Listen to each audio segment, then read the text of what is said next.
손 없는 색시. 섬섬아, 뭘 꾸물거리니? 좀 더 바지런히 움직이란 말이야. 새엄마가 새된 목소리로 섬섬이를 다그쳤어. 섬섬이는 이름처럼 가냘프고 여린 처녀였는데 새엄마 등살에 온종일 굳은 집안일을 도맡아 했어. 손끝 야무진 섬섬이가 시키는 일을 척척 해낼 때마다 새엄마는 칭찬은커녕 괜히 밉살스러워 눈을 흘겼지. 오늘은 해지기 전까지 보리 10썸을 전부 찧어놓아라. 새엄마는 섬섬이한테 일을 시키고는 마실을 나갔어. 섬섬이가 쿵떡쿵떡 절구로 보리를 찧고 있는데 어디선가 휜지 한 마리가 나타나서는 알짱알짱 하는 거야. 배가 고파 그러니 섬섬이는 휜지에게 보리 나달 몇 개를 나누어 주었어. 휜지는 나라를 얻어먹고는 뽀르르 사라지더니 조금 뒤에 휜 구슬을 물고 와 섬섬이 발치에 떨어뜨리지 뭐야. 그렇게 휜지는 섬섬이에게 흰 구슬을 소복히 물어다 주었어. 아니, 이게 웬 구슬이냐? 집에 돌아온 새엄마는 구슬을 보고 눈이 휘둥그레졌어. 섬섬이가 구슬을 물어다 준 휜지 얘기를 하자 새엄마는 자기가 절구를 찍겠다고 나섰지. 다음 날 새엄마가 쿵떡쿵떡 절구를 찍고 있는데 휜지가 나타났어. 어서 구슬을 물어오지 않으면 쥐구멍에다가 불을 넣을 테다. 새엄마의 울음창에 휜지는 후다닥 사라졌다가 조금 뒤에 뭔가를 물고 와서 새엄마 발치에 떨어뜨렸어. 새엄마가 옳다구나 하고 덥석 집었는데 구슬이 아니라 냄새나는 개똥이지 뭐야. 섬섬이 요 앙큼한 것이 나를 골탕 먹였겠다. 새엄마는 화가 나서 길길이 날뛰며 섬섬이를 내쫓았어. 섬섬이는 눈물을 뚝뚝 흘리며 새엄마에게 마지막으로 인사를 올렸지. 나가서 제 손으로 일을 해서 먹고 살게 둘 순 없지. 못되게 그지없는 새엄마는 섬섬이의 두 손을 냉큼 잘라버렸어. 두 손을 잃고 쫓겨난 섬섬이는 발길이 닿는 대로 걷고 또 걸었어. 그렇게 한참을 걷다가 어느 한적한 마을에 다다랐지. 배고파. 더 이상 못 걷겠어. 섬섬이는 어느 기와집 담벼락 밑에 쪼그리고 앉았어. 그런데 바로 앞에 커다란 배가 주렁주렁 달린 배나무가 보이지 뭐야. 시원한 배 하나만 먹었으면. 섬섬이는 침을 꼴깍 삼켰지만 손이 없으니 배를 딸 수가 있나. 낮은 가지에 달린 배를 한 입 베어 물려고 하니 배가 뚝 떨어지고 또 다른 배를 한 입 베어 물려고 하니 또 배가 툭 떨어지네. 섬섬이는 제 신세가 기가 막혀 주저앉아 눈물을 터뜨리고 말았어. 그때 기와집에서 잘생긴 도령이 나왔어. 도령은 섬섬이를 보고 깜짝 놀랐지. 어젯밤 꿈에 배나무 아래 앉아있는 선녀를 보았는데 이 아가씨가 꿈에서 본 선녀와 또 닮았구나. 도령은 섬섬이의 사연을 듣고 가여운 마음이 들었어. 어서 안으로 들어갑시다. 섬섬이는 그날부터 도령의 방에서 살았어. 사람들이 드나들면 도령은 병풍 뒤에 섬섬이를 숨겼지. 그런데 도령을 시중을 드는 하인이 보니 어쩐지 이상했어. 맑은 새순물을 가져다 놓으면 전보다 더 흐려져 있고, 마른 수건은 전보다 더 축축하게 젖어 있지 않겠어? 항상 남기던 밥과 반찬도 깨끗이 비워져 있고 말이야. 마님, 아무래도 도련님 방에 사람 하나가 더 있는 것 같습니다. 하인은 도령의 어머니에게 귀띔했어. 도령의 어머니는 아들의 방에 가 물었어. 얘야, 이 방에 너 말고 다른 누가 있느냐? 도령은 더 이상 숨기지 못하고 섬섬이를 불렀어. 섬섬이가 병풍 뒤에서 나오자 방 안이 환해지는 것 같았지. 섬섬이라고 했느냐? 곧처럼 곱디 곱구나. 도령이 섬섬이를 신부로 삼고 싶다고 하자 어머니는 허락해 주었어. 그렇게 도령과 섬섬이는 부부가 되어 알콩달콩 살았어. 그러던 어느 날 신랑은 과거를 보러 먼 길을 떠나게 되었지. 당신이 아기를 낳을 때가 가까워오는데 길을 나서려고 하니 발이 떨어지지 않는구려. 서방님, 걱정 말고 다녀오세요. 신랑이 과거를 보러 떠나고 얼마 지나지 않아 섬섬이는 예쁜 아기를 낳았어. 아이고, 달덩이처럼 환한 아기로구나. 이 기쁜 소식을 빨리 알려야겠다. 어머니는 하인 손에 편지를 들려 아들에게 보냈어. 하인은 길을 가다가 날이 저물어 어느 집에서 하룻밤 묵게 되었어. 그런데 하필 섬섬이를 쫓아낸 새엄마 집이었지 뭐야. 아무것도 모르는 하인이 싱글벙글 웃으며 말했어. 우리 서방님이 손 없는 색시를 얻으셨는데 그 색시가 오늘 예쁜 아기를 낳았다오. 기쁜 소식이라 서방님께 전하러 가는 길이라오. 손 없는 색시라고? 새엄마는 하인이 잡는 사이에 몰래 편지를 읽어보았어. 사운삼이 그것이 부잣집의 시집가 귀염받으며 사는 모양이네. 아이고 배 아파. 못된 새엄마는 편지를 슬쩍 바꿔치기 했어. 이런 사정을 모르는 신랑은 편지를 읽고서 슬픔에 잠겼어. 색시가 아주 흉측하게 생긴 아이를 낳아서 당장 쫓아내야겠다는 내용이었거든. 어머니, 그 일은 제가 돌아가서 결정하겠습니다. 신랑은 답장을 써서 하인에게 주었어. 하인은 돌아오는 길에 큰 비를 만나 새엄마의 집에서 또 하루 묵게 되었지. 이번에도 몰래 편지를 꺼내 읽은 새엄마는 또 다시 편지를 바꿔치기 했어.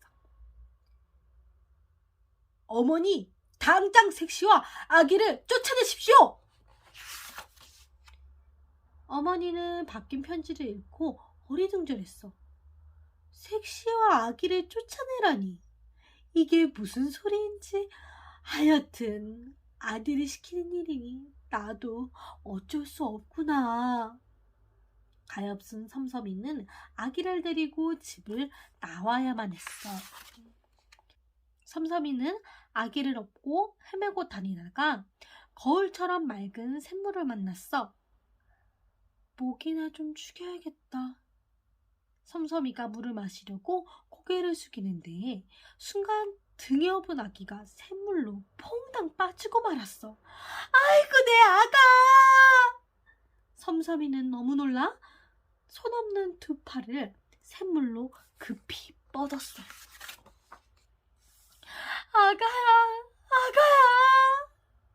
섬섬이가 흐느껴 울며 손 없는 팔을 휘저기는데 어느새인가 멀쩡하게 두 손이 생겨있지 뭐야. 섬섬이는 얼른 두 손으로 아기를 건져 올렸어. 아이고 아가야, 살았구나. 섬섬이는 아기를 품에 꼭 안고 기쁨의 눈물을 흘렸어. 다시 손이 생긴 섬섬이는 어느 주막에서 이를 거들며 지내게 되었어. 아기는 커갈수록 제 아빠를 빼닮았지. 한편 신랑은 과거에 급제해 집으로 돌아왔어. 그런데 색시도 아기도 없는 거야. 신랑과 어머니는 서로 가짜 편지를 받은 걸 알고 기가 막혀 어찌할 바를 몰랐어. 어머니, 제가 꼭 색시와 아기를 찾아 돌아오겠습니다.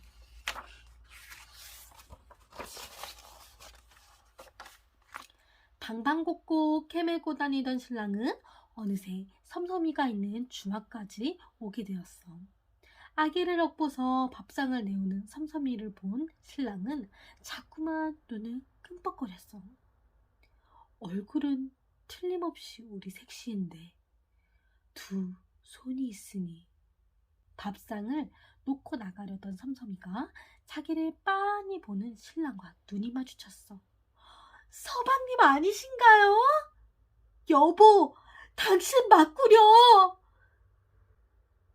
두 사람은 두 손을 맞잡고 기쁨의 눈물을 흘렸어. 이제 우리 다시는 헤어지지 맙시다. 섬섬이와 신랑과 아기는 고향집으로 돌아가 하하 호호 행복하게 살았단다.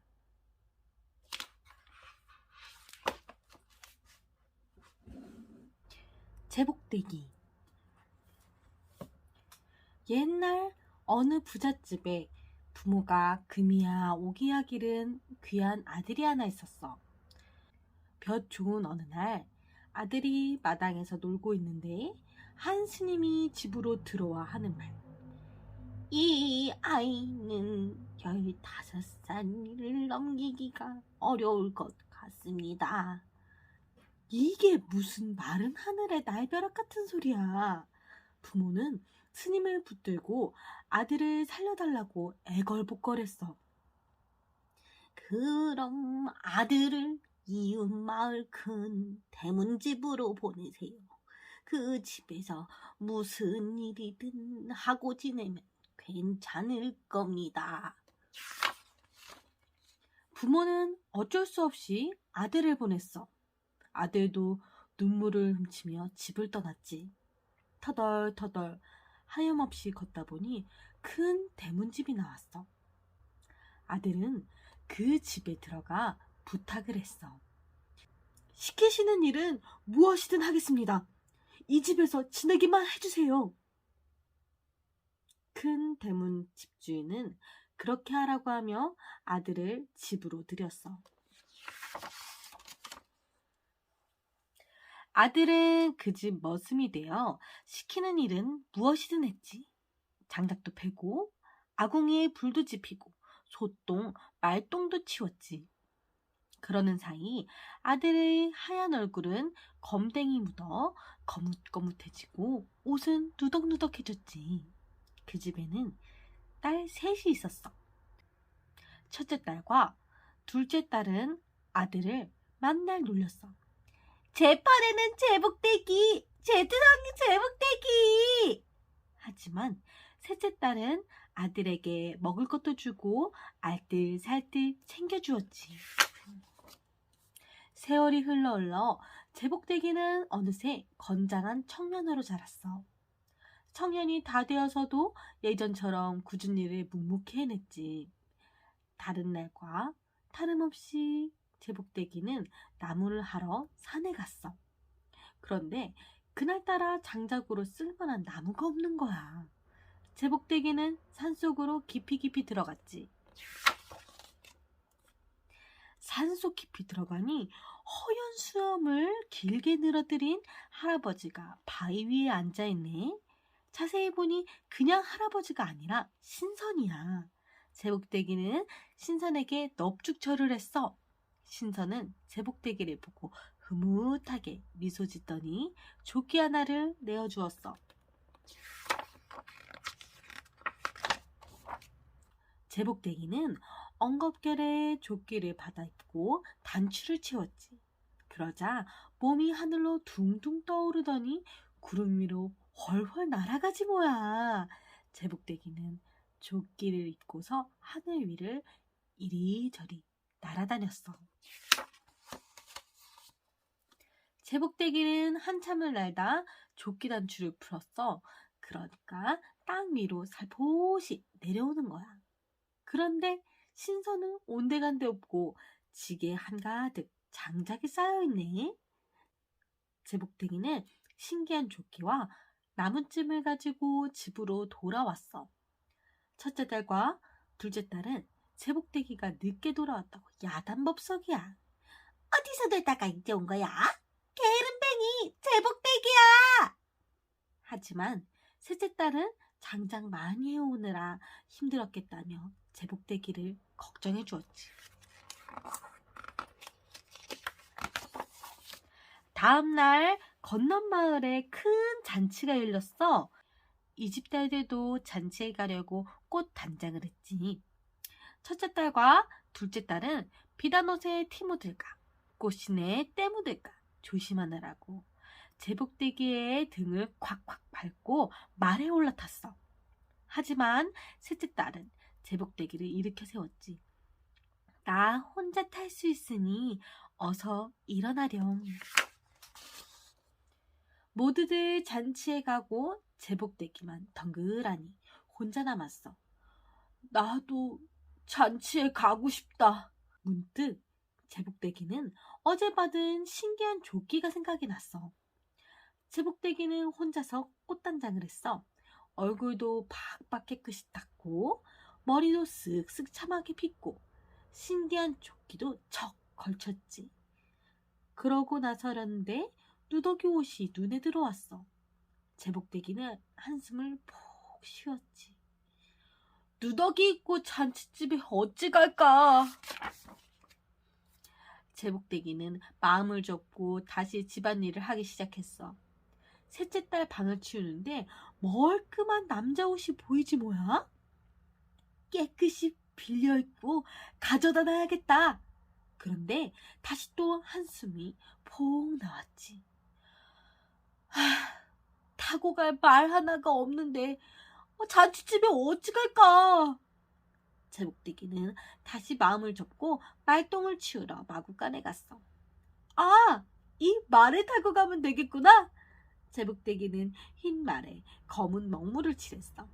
그렇게 새 옷을 입고 새 조끼를 걸치고 검은 말을 타고 잔치집으로 향했지. 잔치집에는 벌써 많은 사람들이 모여 시끌벅적 떠들썩하게 놀고 있었어. 제복대기는 말을 타고 잔치집으로 내려갔지. 사람들은 하늘에서 말 타고 내려온 제복대기를 보고 난리 법석이야. 잔치 구경하러 하늘에서 신선이 내려오셨다! 사람들이 웅성웅성 제복대기 주위로 몰려들었어. 신선님께 인사드린다고 아주 난리도 아니야. 그런데 셋째 딸만 고개를 갸우뚱갸우뚱. 어디서 많이 본 옷인데? 셋째 딸은 제복대기 뒤로 몰래 다가가 소맥자락에 살짝 표시를 해두었어. 제복대기는 잔치를 즐기다 훨훨 날아 먼저 집으로 돌아왔어. 후닥닥 조끼를 벗어놓고 후닥닥 말을 시켜놓고 후닥닥 새 옷을 제자리에 가져다 놓았지. 그러고는 얼른 온몸에 먼지를 묻혔어. 첫째 딸과 둘째 딸 집에 오자마자 제복대기에게 자랑을 하기 시작했어. 제복대기, 너는 상상도 못할까? 그럼 제복대기가 어디 신선님을 받겠어? 그때 셋째 딸은 조용히 방으로 들어가 옷을 확인했어. 역시 소매자락에 자기가 해놓은 표시가 있네. 셋째 딸은 신선이 제복대기였다는 걸 알고 빙그레 웃었어. 그리고 얼마나 지났을까? 갑자기 임금님이 돌아가셔서 온 나라가 발칵 뒤집혔어. 새 임금을 찾기 위해 방방곡곡의 관리들을 모두 궁궐로 불렀지. 큰 대문 집주인도 제복대기가 끄는 말을 타고 궁궐로 향했어. 궁궐에는 지프로 만든 커다란 종이 하나 걸려 있었어. 지프로 만든 종을 울리는 사람이 새 임금이 될 것입니다. 세상에, 지프로 만든 종을 무슨 수로 울려? 당연히 아무도 종을 못 울렸지. 그런데 이게 웬일이야? 제복대기가 지프로 만든 종에 손을 대자 종이 울리는 거야. 댕, 댕, 댕. 종소리는 은은하게 사방으로 퍼져나가 사람들의 마음을 울렸어. 궁궐에 있는 모든 사람들이 종소리를 듣고는 저절로 무릎을 굽혔어. 새 임금님이 나타나셨다! 큰 대문집 멋은 제복대기가 한나라의 임금이 되었어. 임금이 된 제복대기는 마음씨 고운 셋째 딸을 왕비로 맞았어. 두 사람은 백성을 사랑하고 보살피며 행복하게 살았대. 제복대기가 왕이 된 뒤에도 신기한 조끼를 입고 가끔 세상 구경을 나갔대. 방귀쟁이 며느리. 옛날 어느 마을에 마음씨 고운 부부가 살았는데 아들이 장가를 가게 되었어. 연지, 곤지, 족두리에 꽃가마를 타고 새색시가 나타나자 서로 보겠다고 동네 사람들이 모여왔어. 달빛 아래 배꼽같이 곱기도 해라. 배꽃이 곱다지만 새색시만큼 파려고. 복 터졌네, 복 터졌어. 며느리 복이 터졌어. 과연 복덩어리 며느리였어. 밥도 잘하고 일도 잘하고 시부모도 잘 모시고 어디 하나 흠잡을 데가 없었지. 그런데 어찌된 까닭인지 날이 가고 달이 갈수록 달빛 아래 배꽃같이 하얗던 얼굴이 설이 맞은 늙은 호박처럼 누렇게 변하는 거야. 하루는 시부모가 며느리를 불러놓고 물었어. 새 아기야, 달빛 아래 배꽃같이 곱디곱던 내 얼굴이 콤삭은 메주처럼 누렇게 변했구나. 시집살이가 고단하냐? 어디가 아픈 게냐? 며느리는 수줍어 말도 못하고 얼굴만 붉혔어. 저 방귀를 참았더니. 어허, 저런. 시부모가 어렵기로 방귀조차 못 낀데서야 방귀를 뀌려무나. 시원하게 빵 뀌려무나. 시아버지가 안쓰러워하며 말했어. 그럼 어머님, 아버님, 그리고 서방님, 바람에 날아가지 않도록 단단히 잡으셔요. 며느리가 시부모와 남편에게 당부를 했어. 남편은 대문을 부여잡고, 시어머니는 부엌문을 부여잡고, 시아버지는 무쇠솥을 부여잡았지. 자, 그럼 끼웁니다. 뿡! 아이고, 이게 뭔 소리냐? 방귀 소리 한번 노달지게 크다. 며느리의 방귀바람이 태풍처럼 몰아쳤어. 남편이 잡고 있던 대문은 팔락팔락, 파드닥 파드닥. 시어머니가 잡고 있던 부엌문은 삐걱삐걱, 삐거덕 삐거덕. 무쇠솥을 잡고 있던 시아버지는 붕 공중으로 떠오르더니 아이고 저런, 날아가 버렸네. 닷새 만에 시아버지가 무쇠솥을 질질 끌며 거지꼴이 돼서 돌아왔지 뭐야. 너하고는 도저히 같이 못 살겠다. 너 이 집에 데려다 줄 테니 다시는 오지 마라. 시아버지는 며느리를 보자마자 불같이 화를 냈어. 며느리는 잘못했다며 용서를 빌었지. 화가 난 시아버지는 들은 척도 하지 않았어. 다음날 며느리는 시아버지를 따라 친정집으로 향했어. 그때 비단장수가 배나무를 올려다보면서 꼴깍꼴깍 침을 삼키고 있지 뭐야. 그거 참 먹은직스럽게도 생겼다. 저 배 하나만 먹어봤으면 소원이 없겠네.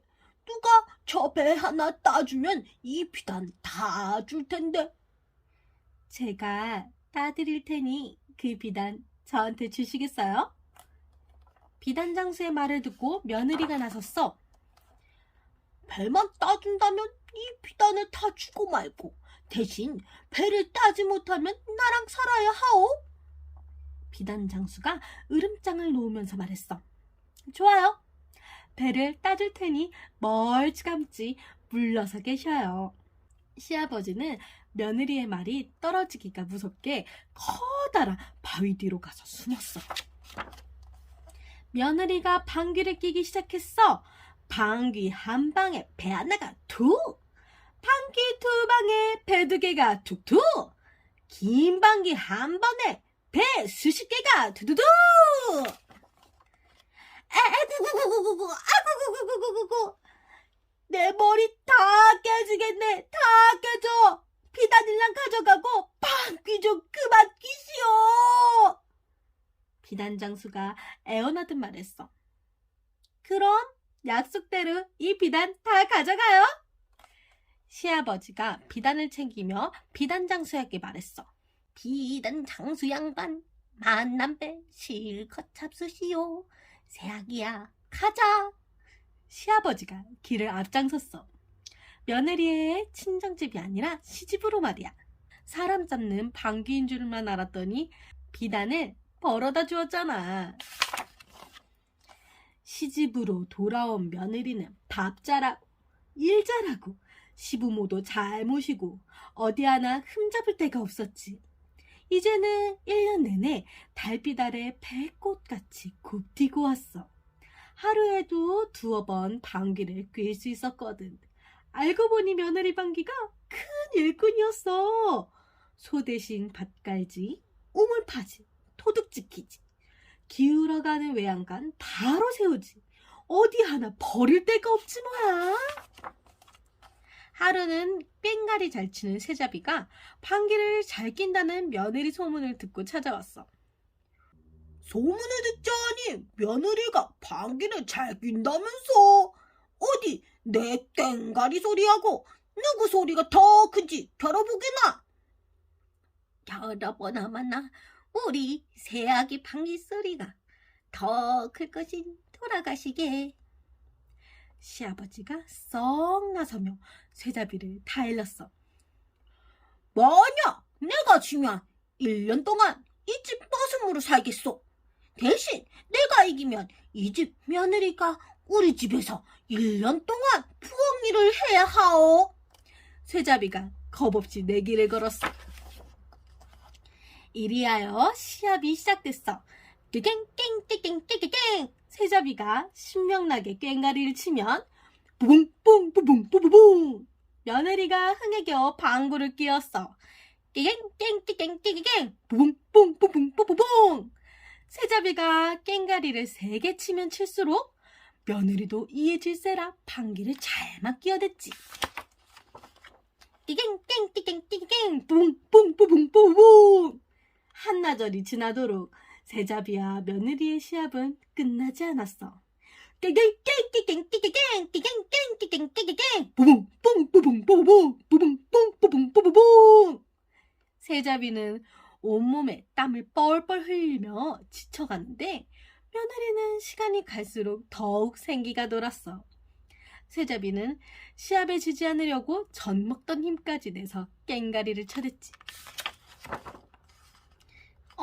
깽깽깽깽깽깽깽깽 깽깽깽깽깽깽 해질녘이 되자 세자비는 더 이상 버티지 못하고 바닥으로 픽 쓰러졌어. 얼마나 세게 깽가리를 두들겨 댔던지 쇠잡이 팔이 엿가락 늘어지자 쭉 늘어났지. 내기해진 쇠잡이는 기다란 팔을 질질 끌며 꽁지가 빠지게 달아났대. 방귀적인 며느리는 어떻게 됐냐고? 시부모 잘 모시고 아들, 딸 낳아 행복하게 살았지. 밥 안 먹는 색시. 옛날 어느 마을에 나이 많은 총각이 있었어. 나이를 먹도록 장가를 안 갔네? 안 간다. 못 갔나? 총각, 늙은 총각, 늙은 총각. 동네 꼬마들이 폴짝폴짝 뛰며 놀려대자 늙은 총각은 버럭 소리를 질렀어. 이 녀석들 저리 가지 못해. 그러던 어느 날 옆집 할머니가 늙은 총각을 찾아와 말했어. 이웃 마을에 참한 처녀가 있는데 색시로 삼지 않겠나? 아이고, 좋습니다. 좋고 말고요. 그런데 이게 웬일이람? 늙은 총각은 결혼한 날 색시를 처음 보고 깜짝 놀랐어. 아니, 색시 입이 쭉 찢어진 게 메기 입보다 더 크잖아. 입 큰 색시는 시집 와서 열심히 일했어. 집안일도 뚝딱뚝딱, 논일 밭일도 뚝딱뚝딱, 혼자서 못하는 게 없었단다. 덕분에 살림살이가 점점 늘어가고 곳간에는 물건이 가득가득 채웠지.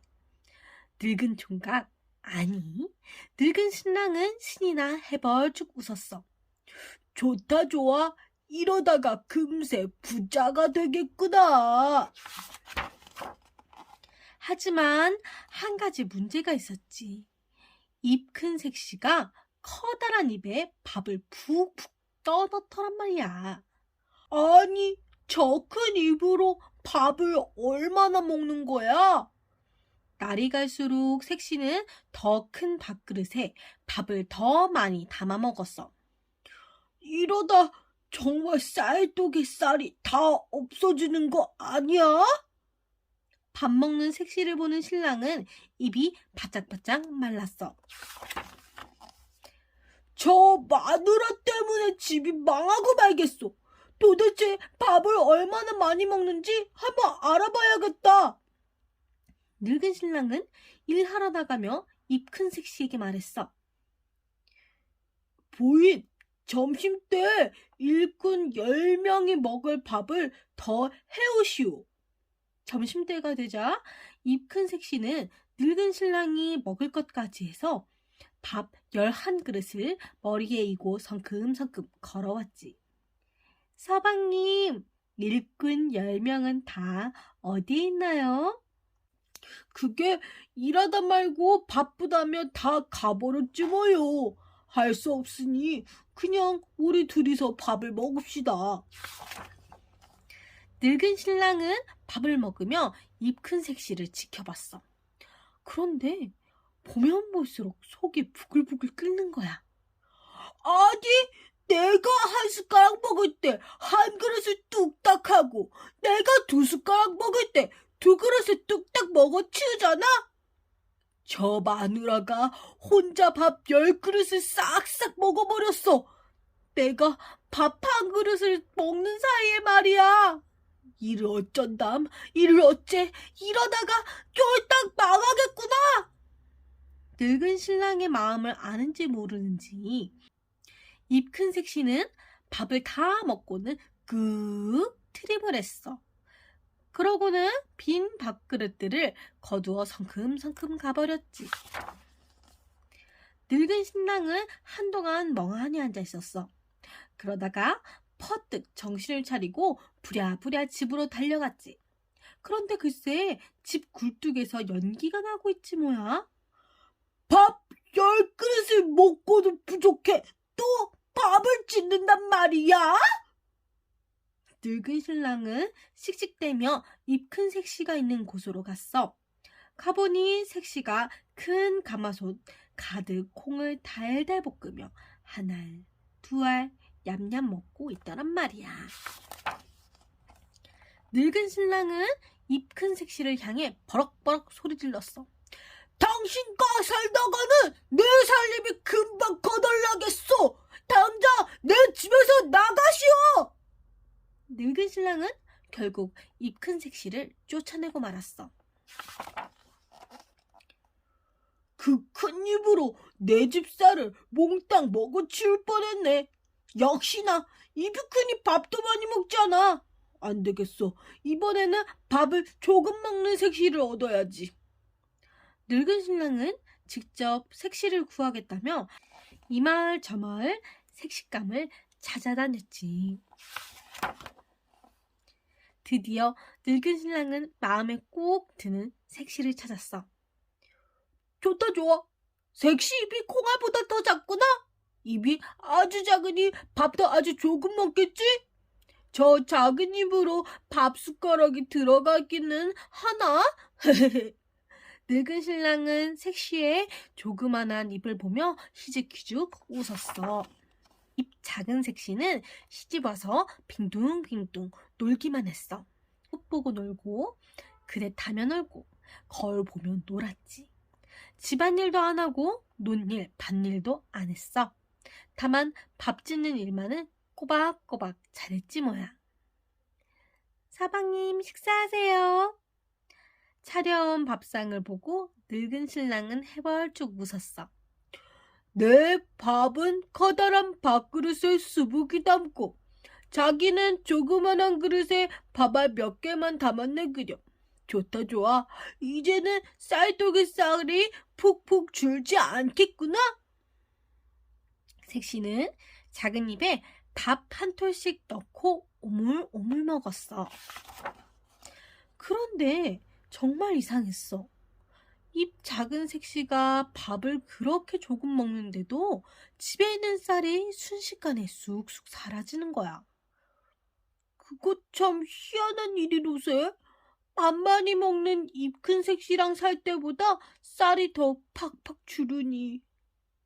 늙은 신랑은 텅텅 빈 쌀떡을 보며 고개를 갸우뚱거렸어. 그러던 어느 날 산에서 나무를 하던 늙은 신랑은 문득 자기 집 쪽을 내려다보았어. 밥때도 아닌데 왜 굴뚝에서 연기가 폴폴 나는 거지? 늙은 신랑은 집으로 쌩하니 달려와 몰래 숨어 지켜봤어. 그랬더니 입 작은 색시가 쌀떡에서 쌀을 푹푹 푸더란 말이야. 입 작은 색시는 푹푹 푼 쌀을 아주 큰 그릇에 듬뿍듬뿍 담았어. 그러고는 깨끗한 물에 박박 씻어서 큰 가마솥에 부었지. 저 큰 솥에 쌀 한가득, 물 한가득 붓고 뭘 하려는 거야? 늙은 신랑은 아궁이에 불을 활활 떼는 입 작은 색시를 보면서 중얼거렸어. 얼마 뒤 입 작은 색시는 가마솥 뚜껑을 열었어. 솥에는 고슬고슬 맛있게 지어진 밥이 가득했지. 늙은 신랑은 눈이 휘둥그레져 혼잣말을 했어. 누가 다 먹는다고 밥을 저렇게나 많이 한 거지? 색시는 밥을 푹 퍼서 큰 그릇에 수북수북 담더니 손에 물을 조금씩 묻혀가며 김이 모락모락 나는 밥을 꼭꼭 뭉치기 시작했어. 아니, 무슨 주먹밥을 돌덩이보다 더 크게 만든다? 게다가 주먹밥을 왜 저리 또 많이 만들어? 중얼거리던 늙은 신랑은 그 순간 입이 딱 벌어졌어. 글쎄, 입 작은 색시가 머리를 풀어헤치는데 그 안에 아주 커다란 입이 있는 게 아니겠어? 그동안 틀어 올린 머리카락이 가려져 보이지 않았던 거지.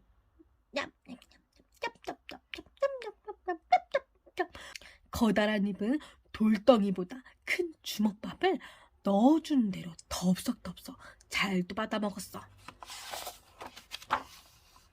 으아! 괴물이다!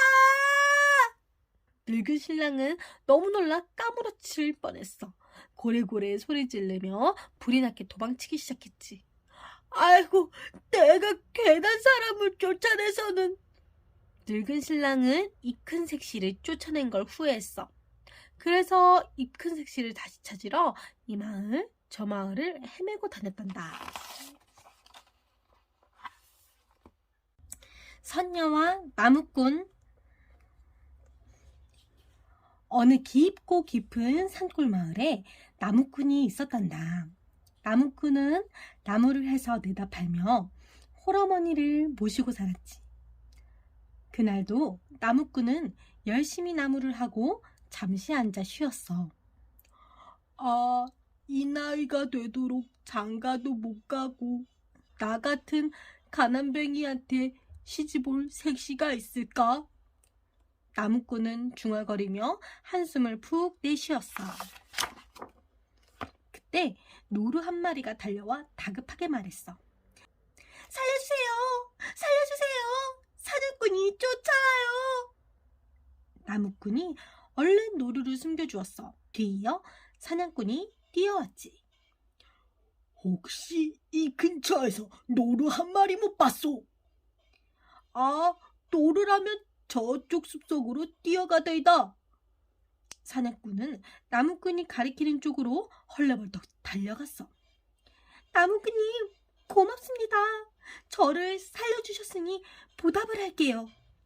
보름달이 뜬 밤 산속에 있는 연못으로 가세요. 그곳에서 목욕하는 선녀들의 날개옷 중 하나를 감추세요.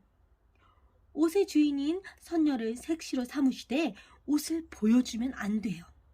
선녀가 아이를 3명 낳을 때까지 말이에요. 나무꾼은 노루가 일러준 대로 보름달이 뜬 밤 산속 연못으로 가보았어. 그랬더니 정말 선녀 셋이 목욕을 하고 있는 거야. 아, 여기 선녀들이 벗어놓은 날개옷이 있구나. 이 중 하나를 감추라고 했지? 목욕을 마친 선녀들은 날개옷을 입고 하늘로 휙 날아올랐어. 그런데 막내 선녀만 옷을 찾지 못해 두리번거리는 거야. 내 옷, 내 날개옷이 어디 있지? 나무꾼은 울먹울먹하는 선녀 앞으로 조심조심 다가갔어. 옷을 잃어버린 모양인데 이거라도 걸치시오. 선녀는 나무꾼이 건네는 옷을 입고 눈물을 뚝뚝 흘리며 말했어. 날개옷이 없으니 이제 다시 하늘로 갈 수 없게 되었어요. 당장 어디 머물 곳도 없는 모양인데 나와 함께 가겠소? 선녀는 나무꾼을 따라 나무꾼의 집으로 갔어. 그리고 나무꾼은 색시가 되었지. 장가를 못 가던 내가 하늘에서 내려온 아름다운 선녀를 색시로 얻게 되다니. 나무꾼과 선녀는 알콩달콩 행복하게 살았어. 게다가 선녀는 아들을 2이나 낳았단다. 나무꾼의 얼굴에서 웃음이 떠날 줄 몰랐지. 그러다 어느 날 선녀가 곰곰이 생각하다가 말하는 거야. 정말 이상해요. 내 날개옷은 도대체 어디로 간 걸까요? 날개옷 이야기에 나무꾼의 가슴이 철렁 내려앉았어. 아, 내 날개옷을 다시 볼 수 있다면 얼마나 좋을까. 선녀는 눈물을 글썽이며 한숨을 푹 쉬었지. 이를 어쩐담? 아이를 새 낳을 때까지 날개옷을 보여주면 안 된다고 했는데. 하지만 색시가 저렇게나 옷을 보고 싶어 하잖아. 고민하던 나무꾼은 꼭꼭 숨겨두었던 날개옷을 꺼내왔어. 아! 내 옷! 내 날개옷! 선녀는 결심한 듯 꼭 끌어안고 있던 날개옷을 몸에 척 걸쳤어. 그랬더니 하늘로 휙 날아오르는 거야. 양쪽 팔에 아이를 한 명씩 꼭 끌어안고 말이야. 부인! 부인! 어디 가는 거요? 나무꾼은 멀어지는 선녀와 아이들을 보며 발만 동동 굴렀어. 아, 나만 두고 가면 어쩌란 말이오? 덜썩 주저앉은 나무꾼은 하염없이 하늘만 올려다보았지. 나무꾼은 선녀와 아이들이 그리워 끙끙 앓아눕고 말았어. 나무꾼님, 나무꾼님 계세요? 나무꾼이 나가보니 예전에 구해주었던 그 노루가 와있네. 노루야, 내 말을 듣지 않아 내가 이렇게 되었구나. 나무꾼님, 방법이 있어요. 제 말대로 하세요. 나무꾼은 노루가 일러준 대로 보름달이 뜬 밤 다시 산속 연못으로 갔어. 그런데 하늘에서 선녀가 아니라 두레박이 내려오는 거야. 선녀들이 이제 연못 물을 길어 올려 목욕을 한다더니 정말이었구나. 노루 말대로 얼른 저 두레박을 타고 하늘로 올라가야겠다. 하늘에 도착하니 어디선가 부르는 소리가 들려왔어. 서방님, 서방님. 아버지, 저희예요. 바로 선녀와 두 아들이 뛰어오고 있는 거야. 나무꾼도 한달음에 달려가 부둥켜 안았어. 우리 다시는 헤어지지 맙시다. 나무꾼은 흐르는 눈물을 닦으며 허허 웃었어.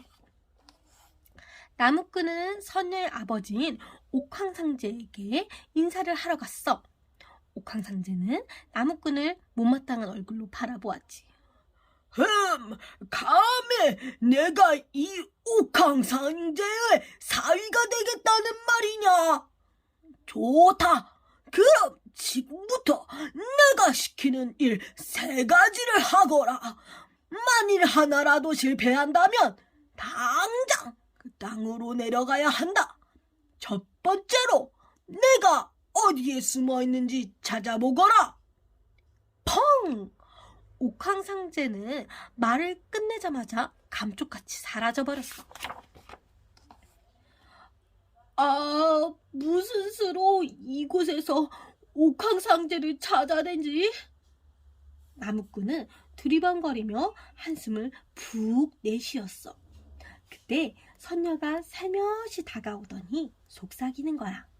서방님, 닭들이 모여있는 곳으로 가보세요. 나무꾼은 닭을 한 마리씩 찬찬히 살펴보았어. 그러고는 크고 화려한 수탉 앞에 넙죽 엎드렸지.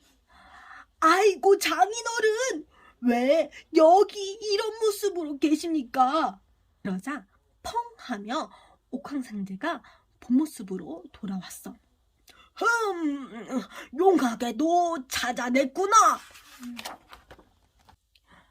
이번에는 나의 부인이 어디 숨었는지 찾아내거라.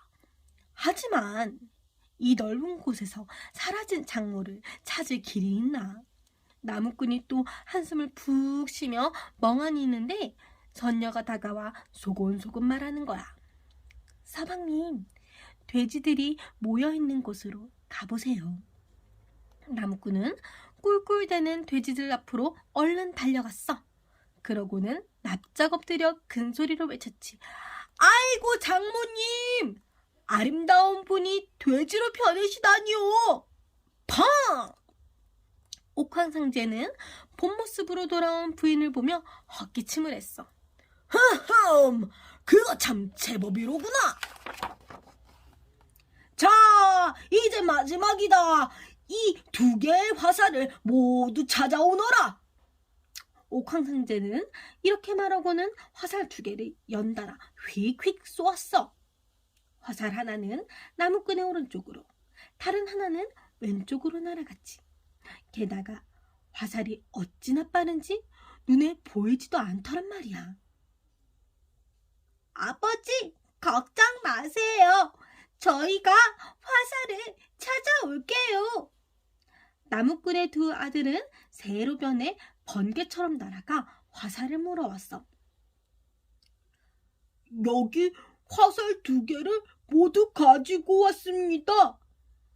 나무꾼이 화살을 내밀자 옥황상제는 허허허 웃으며 말했어. 좋다! 3가지를 모두 해냈으니 내 사위로 받아주마! 나무꾼은 선녀와 2 아들과 함께 하늘에서 살게 되었어. 오손도손 행복하게 살 줄만 알았는데 이게 웬일이야? 나무꾼이 밥도 잘 못 먹고 자꾸 시름시름 앓는 거야. 서방님, 왜 그러세요? 뭐라도 좀 드셔야 기운이 나지요. 사실은 땅에 두고 온 어머니가 걱정돼서 밥이 넘어가지 않는다오. 선녀는 나무꾼을 안타깝게 바라보다가 말 한 마리를 끌고 왔어. 서방님, 이 말을 타고 땅에 내려갔다 오세요. 대신 무슨 일이 있어도 말에서 내리시면 안 돼요. 말에서 내리시는 순간 다시는 하늘로 돌아올 수 없답니다. 나무꾼은 하늘을 나는 말을 타고 단숨에 땅으로 내려갔어. 어머니, 어디 계세요? 저 왔어요. 아이고, 아들아, 이게 얼마만이냐? 어서 안으로 들어가자. 어머니, 죄송해요. 제가 말에서 내릴 수가 없어요. 저런, 마침 내가 좋아하는 팥죽을 끓이던 참인데. 어머니는 부랴부랴 부엌으로 들어갔어. 그러고는 솥에서 보글보글 끓고 있는 팥죽 한 그릇을 퍼왔지. 나무꾼은 말 위에서 김이 모락모락 나는 팥죽을 후후 불며 먹었어. 그런데 그만 실수로 뜨거운 팥죽을 말의 등에 쏟고 말았지 뭐야.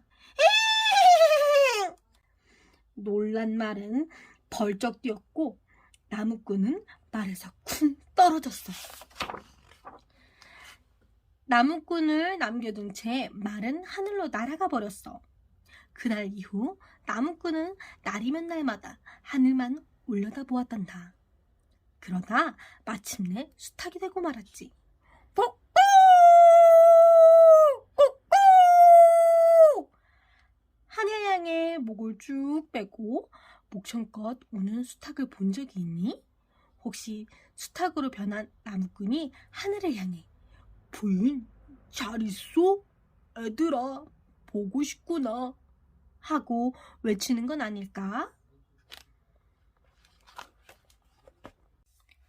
바보 신랑. 옛날 어느 마을에 한 부부가 살았어. 부부한테는 느금하게 늦은 아들이 하나 있었지. 그런데 세상에 둘도 없는 바보였지 뭐야. 이 말하면 저 말로 듣고 저 말하면 이 말로 듣고 바보도 이런 바보가 없었지. 보다 못한 부부는 바보 아들을 장가 보내기로 했어. 어디 자만색 씨를 구해봅시다. 아무래도 장가를 들면 좀 나아지겠지. 부부는 참한 색시를 며느리로 들이자 한시름 놓았어. 색시는 반듯반듯 살림도 잘하고 짤깍짤깍 드르륵 곱디고운 배도 잘 짰어. 하루는 색시가 바보 신랑에게 말했어.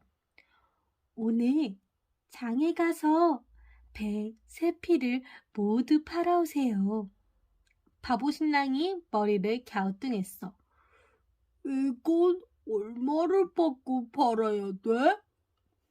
제 값을 다 받아와야죠. 올 거니? 제 값만 받아오면 되는 거지? 바보 신랑은 색시가 일러준 대로 제 값을 외치며 장에 갔어. 드디어 바보 신랑이 장에 배 3피를 내놓았어.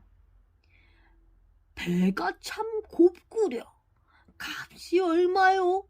지나가던 사람이 물었어. 바보 신랑이 얼른 웬대로 대답했지. 제값 다 줘. 얼마라고? 제값 다 줘. 제값 다 줘.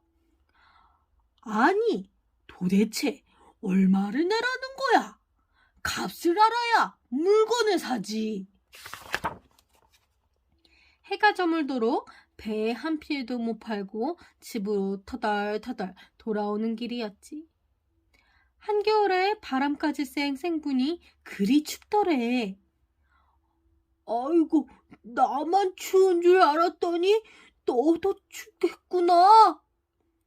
바보 신랑은 나무에 배의 세피를 똘똘 감아주었어. 바보 신랑이 돌아오자 색시는 왜 빈손이냐며 따지듯 물었어. 동구나무가 하도 추워 보여 배로 감아주고 왔어. 색시는 기가 막혀 말이 안 나왔어. 늙은 부부는 이 꼴을 보고 땅이 꺼져라 한숨을 쉬었고, 하루는 바보 신랑이 꿀떡을 먹어본 모양이라. 여보쇼, 이 떡 이름이 뭐요? 이게 꿀떡이라고 하네, 꿀떡. 바보 신랑은 꿀떡이 하도 맛있어서 색시한테 해달래려고 꿀떡, 꿀떡, 꿀떡 가며 집으로 향했지. 마침 도랑을 건너려는데 방금 외던 말이 생각이 안 나. 아이고, 물에 빠뜨렸나 보다. 바보 신랑은 다리를 걷어붙이고 도랑물을 퍼내기 시작했어. 하도 땀을 뻘뻘 흘리며 물을 퍼내니 지나가는 사람이 물었어. 여보쇼, 왜 그러오? 떡 이름을 도랑에 빠뜨려 찾고 있는 중이오. 그러자 지나가던 사람이 기가 막혀 한마디 했어. 눈은 꿀 종지같이 커가지고 바보짓만 하는구먼. 그제야 바보 신랑이 희죽 웃으면서 말했어. 맞아, 꿀떡 찾았다, 꿀떡. 하루는 바보 신랑이 색시랑 처갓집에 놀러 갔어. 장인이 바보 신랑을 불렀지. 이복에 장에 가서 뚝배기랑 갓을 사오게. 장인은 속으로 바보라도 가르치면 좀 낫겠지 생각하고는 바보 신랑에게 돈 10꿰미를 주었어. 색시는 바보 신랑에게 단단히 일렀어. 제 말대로만 하세요. 뚝배기는 물을 부어봐서 새지 않는 걸로 사고, 갓은 머리에 써봐서 꼭 맞는 걸로 사와요. 이번에는 꼭 색시 말대로 해야지. 바보 신랑은 속으로 1000,000번이나 다짐했지. 바보 신랑은 곧장 뚝배기 파는 곳으로 갔어. 마침 물기를 빼려고 뚝배기를 엎어놓았지. 저게 갓이랬다? 색시가 갓은 머리에 꼭 맞는 걸로 사라고 했지? 바보 신랑은 이 뚝배기, 저 뚝배기를 머리에 써봤어.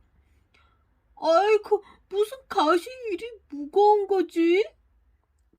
바보 신랑이 다른 걸 써보려다 그만 쨍그랑 쨍쨍 뚝배기랑 뚝배기는 몽땅 깨뜨려 놓고 말았어.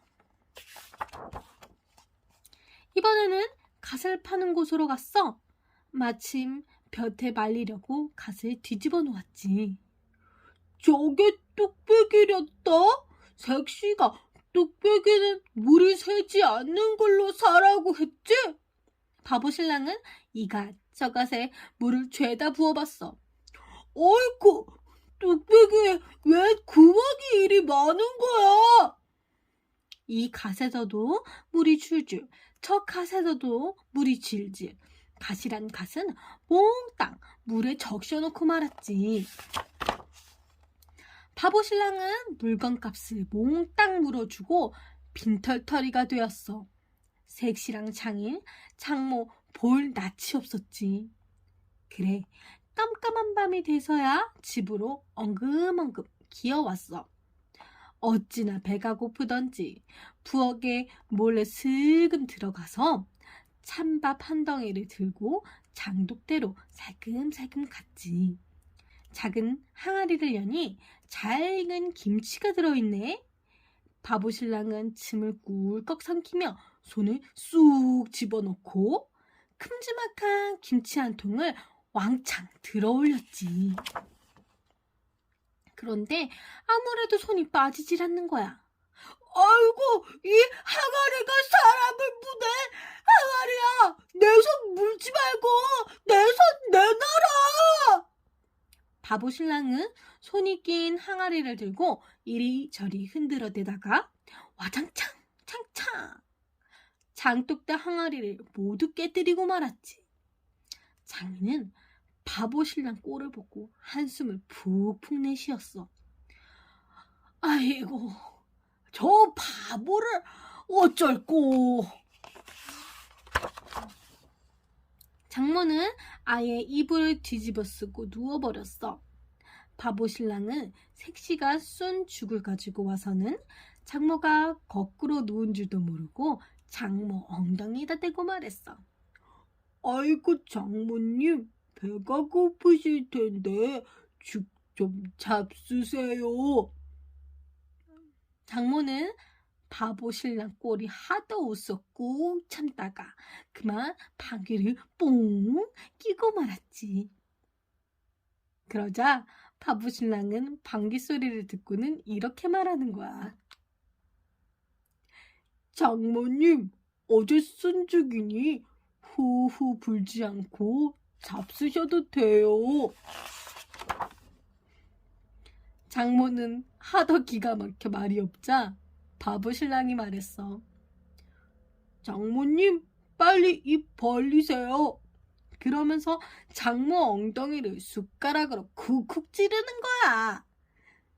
세상에, 이런 미랄탱이가 어딨어! 장모는 바보 신랑을 그 길로 내쫓았어. 색시는 울며 불며 바보 신랑을 쫓아갔고, 그 뒤 바보 신랑은 어떻게 됐냐고? 바보 신랑은 여전히 이 말하면 저 말로 듣고 저 말하면 이 말로 듣고 그러지. 그래도 색시 말은 그럼 그렇고 말고 하며 굳이 그때로 잘 들어서 둘이서 잘 산다지.